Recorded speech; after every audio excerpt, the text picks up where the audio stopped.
नमस्कार, बड़ी खबर में आपका स्वागत है। योगी सरकार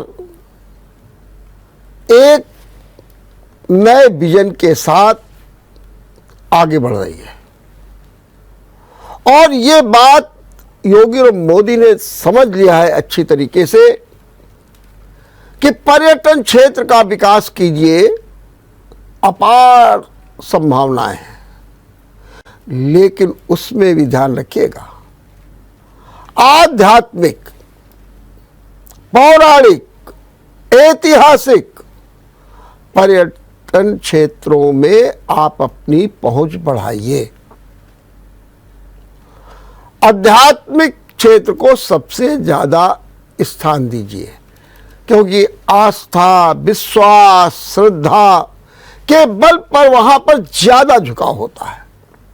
क्या बात यह है, आज काशी का एक ई रिक्शा चालक भी कहता है कि वाह वाह मोदी, वाह वाह मोदी, जब से आप आए हैं हमारी आय में कई गुना वृद्धि हो गई है, क्योंकि एक भारी जुड़ाव शुरू हुआ है काशी के साथ में। दक्षिण से लोग आ रहे हैं, वरना तो यूपी में क्या होता था, ताजमहल तक लोग जाते थे और वहीं तक विदेशी भी आते थे। जो धर्मपरायण लोग थे, जब यात्राओं में निकलते थे तो काशी भी चले जाते थे, लेकिन आज काशी को धर्मपरायण से ज़्यादा एक ऐसे ऐतिहासिक स्वरूप में, एक आध्यात्मिक स्वरूप में, अध्यात्म के केंद्र के रूप में माना जा रहा है कि लोगों का वहां से जुड़ाव तेजी के साथ हो रहा। इसीलिए आज योगी सरकार ने अहम फैसला लिया और खास तौर से पर्यटन के क्षेत्र में कैबिनेट की बैठक हुई, 14 प्रस्ताव पास हुए और उन 14 प्रस्ताव में 4 प्रस्ताव पर्यटन क्षेत्र से थे, जिनमें आगरा, मथुरा और प्रयागराज में हेलीपोर्ट बनाए जाएंगे। माने वहां पर पीपी मॉडल से हेलीकॉप्टर की सुविधाएं उपलब्ध कराई जाएंगी। आगरा, मथुरा, प्रयागराज तीनों जगह हेलीपोर्ट बनाए जाएंगे और लखनऊ में भी एक अलग से हेलीपोर्ट बनाया जाएगा। वो बनाया जाएगा रमाबाई पार्क में। एक स्थान ऐसा है जिसे विकसित करके, ताकि पर्यटन पर आने वाले लोग, अपने हेलीकॉप्टर से आने वाले लोग वहाँ पर रुक सके, उतर सके और अपने आगे की यात्रा को पूरी कर सके। तो पर्यटन क्षेत्र में क्रांतिकारी बदलाव देखने को मिल रहा है। योगी सरकार ने आज इस पर एक अहम फैसला किया।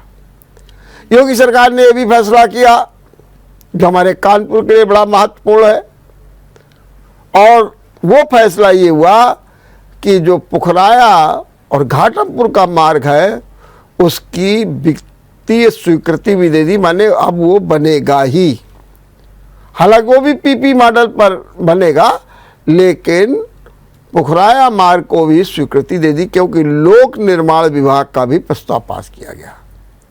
एक प्रस्ताव यह भी पास किया गया कि लखनऊ के सरोजनी नगर में जो एनसीडीसी का एक सेंटर बनाया जाएगा, उसके लिए भूमि की व्यवस्था कर दी गई। भारत में 6 जगह एनसीडीसी माने national centre for disease control की स्थापना की जाएगी सरोजनी नगर में, और पूरे भारत में 6 और उनमें एक, चूंकि इसमें केंद्र सरकार का भी इन्वॉल्वमेंट है, इसलिए पहली पहल करके योगी सरकार ने इसके लिए जमीन की व्यवस्था कर दी। तो अगर आप देखिए तो पर्यटन के क्षेत्र से महत्वपूर्ण, और दूसरी हमारे उत्तर प्रदेश में लैब टेक्नीशियंस की भारी कमी है। इसको दूर करने के लिए आज कैबिनेट की बैठक में यह फैसला हुआ कि 25% का तो प्रमोशन करके भरा जाएगा, लेकिन शेष में जल्दी भर्ती की जाएगी। एक यह भी बड़ा फैसला हुआ है कि जो है तेजी के साथ में हमें आगे की ओर कदम बढ़ाने हैं, विकास के रास्ते मजबूत करने हैं। तो फैसले बहुत हुए। हालांकि चर्चा ये थी कि आज की इस कैबिनेट में बुजुर्ग महिलाओं के लिए फ्री यात्रा, बस यात्रा की सुविधा मिल जाएगी। आज की इस कैबिनेट की बैठक में सिंचाई के लिए मुफ्त बिजली की व्यवस्था कर दी जाएगी, क्योंकि इनके संकल्प पत्र में था। और ये भी तय होना था कि पूर्वांचल में जो टोल टैक्स है वो भी तय कर दिया जाएगा। ये भी आज चर्चा थी कि इन पर विचार होगा, लेकिन इन पर विचार नहीं हुआ और सरकार की ओर से कहा गया कि जल्दी ही इस पर फैसला लिया जाएगा। बहरहाल संकल्प पत्र में है तो उसी अनुसार कार्य भी चलेंगे। तो योगी सरकार ने आज बड़े अहम फैसले लेकर के, और जो कानपुर को जो सौगात दी है कि कानपुर, अब यूँ देखिए तो नगर और देहात दोनों जुड़े हुए हैं। घाटमपुर भी जुड़ता है और पुखराया भी, तो पुखराया कानपुर देहात में आता है और घाटमपुर कानपुर नगर में आता है। तो ये जो सड़क का निर्माण होगा ये अपने आप में बड़ा अहम है। तो ये तो हुई आज के योगी के कैबिनेट के फैसलों की। वही दूसरी ओर जिस तरीके से रामनवमी को लेकर के कहीं ना कहीं पथराव हो गए, बल्कि क्या कहा जाए, कहीं ना कहीं क्यों 10 राज्यों में हो गए। अजान और हनुमान चालीसा को आमने सामने कर दिया गया। इतना ही नहीं किया गया, विभिन्न प्रकार की बातों को लेकर के एक बखेड़ा खड़ा कर दिया गया। योगी सरकार सतर्क। योगी सरकार ने दावा किया था कि उत्तर प्रदेश एक नई सोच, विकास के साथ आगे बढ़ रहा है। यही कारण है कि रामनवमी में 10 राज्यों में पथराव हुआ, लेकिन उत्तर प्रदेश में कहीं तू मैं भी नहीं हुई, जबकि 800 से ज्यादा स्थानों पर जुलूस निकले। तो इसको कहते हैं प्री मैनेजमेंट, प्री प्लानिंग। इसी के तहत योगी आदित्यनाथ ने एक बड़ा फैसला ले लिया। 3 मई को ईद और अक्षय तृतीया है। अक्षय तृतीया को सामान्य रूप से परशुराम जयंती के रूप में भी मनाया जाता है। अब इसके विविध आयोजन भी होने लगे हैं। तो अक्षय तृतीया और ईद उसी दिन है। मुख्यमंत्री योगी आदित्यनाथ ने तत्काल प्रभाव से और तमाम सूचना और अपने अनुभव को देखते हुए कड़े निर्देश जारी कर दिए। और जो सबसे नया निर्देश है वो ये है कि यदि आप कोई धार्मिक जुलूस निकालते हैं या कोई आयोजन करते हैं तो आपको एक हलफनामा देना पड़ेगा, शपथ पत्र देना पड़ेगा कि हमारे इस आयोजन से किसी भी प्रकार का सौहार्द नहीं बिगड़ेगा। ये पहली बार। आप जुलूस निकालिए, आप आयोजन खूब कीजिए, लेकिन ध्यान रखिएगा कि आपके आयोजन से सौहार्द न बिगड़ने पाए। अगर बिगड़ेगा तो आप भी जिम्मेदार होंगे। लेकिन जो पुरानी बातें भी थी उनको भी नए रूप में प्रस्तुत कर दिया। इस समय अजान और हनुमान चालीसा का काफी जोर शोर से आमना सामना दिख रहा था। आज ही महाराष्ट्र में मनसे के नेता राज ठाकरे ने कहा 3 मई को हम पूरे महाराष्ट्र में हनुमान चालीसा का पाठ मंदिरों से करेंगे। आह्वान किया गया। ऐसे आह्वान और जब धर्म विशेष के आयोजन हो तो न कहीं चिंता पैदा करते हैं। मुख्यमंत्री योगी आदित्यनाथ ने कहा, देखो नई जगह कहीं पर लाउड स्पीकर नहीं लगेगा, प्रशासन को समझा दिया। नंबर 2, लाउड स्पीकर की आवाज परिसर में ही रहनी चाहिए। यह नहीं होना चाहिए कि उसकी आवाज पूरे गूंजे। कोई भी धार्मिक जुलूस बिना अनुमति के नहीं निकलना चाहिए, यह भी कह दिया। कोई नया आयोजन नहीं होगा कि आप कोई नया जुलूस निकाल दे, अपने जुलूस का मार्ग बदल दे, ये सारे कार्य भी नहीं होंगे। आवाज परिसर तक रहनी चाहिए। ये नहीं कि आप आवाज जो है पूरे मोहल्ले में या जगह जगह बड़े बड़े हॉर्न लगा करके आप पूरे माहौल को बिगाड़ने का काम करें। और इसके लिए योगी आदित्यनाथ ने अपने अधिकारियों को जिम्मेदार बनाया है। सबसे पहले तो उन्होंने क्या किया, एक आदेश जारी कर दिया, जो अधिकारी छुट्टी पर हैं, ध्यान रखें, जो अधिकारी छुट्टी पर है वो तत्काल प्रभाव से 24 घंटे के अंदर अपनी तैनाती स्थल पर आ जाए, माने अलर्ट हो जाए, सतर्क हो जाए। ये नहीं चलेगा कि हम छुट्टी पे थे और ये गड़बड़ी हो गई। तो पहले तो कहा कि आप तैनाती स्थल पर आ जाइए, सबसे बड़ी बात की। और उसके बाद उन्होंने ये भी कहा, तहसीलदार स्तर तक के अधिकारी रात में अपना जिला नहीं छोड़ेंगे। बहुत बड़ी बात है। बहुत से लोग क्या करते हैं, आसपास के जिलों में रहते हैं, वहाँ से आते हैं जाते हैं, लेकिन उन्होंने कहा ना, आपको अपने ज़िले में ही रहना पड़ेगा। हालांकि नियम यही है सामान्य लोगों के लिए कि आप जहाँ सर्विस करते हैं उसी ज़िले में रहें, और यदि आप ज़िला छोड़ते हैं तो उसकी बाकायदे परमिशन लीजिए।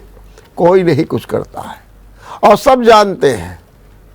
लेकिन सीधे तौर पर मुख्यमंत्री योगी आदित्यनाथ ने यह भी फरमान जारी कर दिया है कि आप अपने हेडक्वार्टर पर, आप अपने ज़िले में जहाँ आपकी तैनाती वहीं रहेंगे, और 3 मई तक की सारी छुट्टियां रद्द कर दी। कोई छुट्टी पे नहीं रहेगा, सब लोग आइए। और मुख्यमंत्री योगी आदित्यनाथ का ऐसा कड़ा रुख देख करके अधिकारी भी सक्रिय हो गए। आज से ही देखने को मिल रहा है, दरोगा जी, चौकी इंचार्ज सब अपने अपने क्षेत्रों में सक्रिय हो रहे हैं। देख रहे हैं अपनी फाइलें, कौन कौन से धार्मिक आयोजन होते थे इन दिनों, परशुराम जयंती पर कहाँ क्या आयोजन होता था, ईदगाह में कहाँ आयोजन होता था और उसकी क्या व्यवस्था है, फिर कोई नया तो कार्यक्रम नहीं बनने जा रहा है।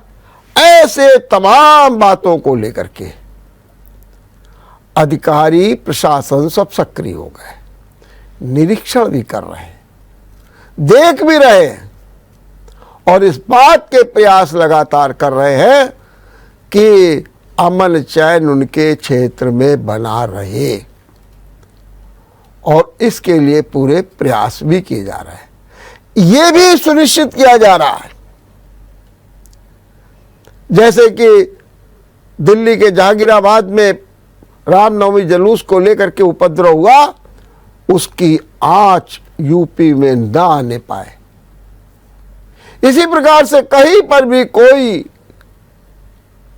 उपद्रव, अशांति, अराजकता, उन्माद होता है, उसका असर यूपी में नहीं दिखना चाहिए, और दिखेगा तो अधिकारी नपेगा।